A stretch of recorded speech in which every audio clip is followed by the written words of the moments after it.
Hexadecimal যোগ, এখানে এই সংখ্যাগুলো মিলেই হেক্সাডেসিমাল সংখ্যা তৈরি হয়। আমরা জানি হেক্সাডেসিমালের বেস 16, আমরা যদি এই হেক্সাডেসিমাল যোগটা করি তাহলে কেমন হবে। প্রথমে আমরা কি করব, এই এ এর সি এবং সিবি এর মানগুলো আমরা বসাই নেব, মানে মানগুলো বসাই নেব। এর মান আমরা জানি হেক্সাডেসিমালে 10, এফ এর মান 15 এবং সি এর মান আমাদের এখানে 12।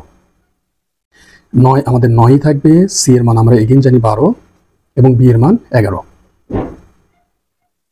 এখন এই সংখ্যা যদি আমরা যোগ করি তাহলে কত হয়। এখানে আমরা দেখতে পাচ্ছি যে 12 এবং 11 যোগ করলে আমাদের হয় হলো 23। ঠিক আছে, 12 আর 11 যোগ করলে হয় 23, কিন্তু 23 বলতে হেক্সাডেসিমালে কোনো সংখ্যা নেই। তাহলে আমরা কি করব, এই 23 থেকে যোগফল থেকে আমরা হেক্সাডেসিমালের এই বেসটা বাদ দিব 16। 23 থেকে 16 বাদ দিলে আমাদের থাকে 7। তাই আমাদের এখানে আনসার হবে 7। যখন আমরা একবার বাদ দিতে পারছি আমাদের ক্যারি থাকবে 1। এই 1কে দিলাম আমরা 12কে দিলে হবে 13, 15 আর 13 হয় 28। ঠিক আছে, এই 28 বলতে হেক্সাডেসিমালে কোনো সংখ্যা নেই, এই জন্য আমরা 28 থেকে কি করব, হেক্সাডেসিমালের বেস 16কে বাদ দেবো। তাহলে 28 থেকে 16 বাদ দিলে আমাদের থাকে হলো 12। আমাদের মান 12 মান জানি আমরা সি, এই জন্য আমরা এখানে বসাবো সি।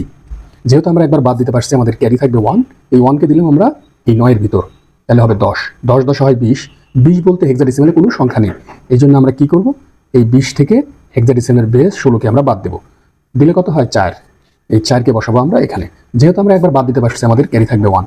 বাম পাশে যেহেতু কোনো কিছু নেই, এই জন্য আমরা এই 1/1কে আমরা এই সামনে দিয়ে দিব। এটাই আমাদের হবে হেক্সাডেসিমাল যোগফল অ্যান্সার। ধন্যবাদ।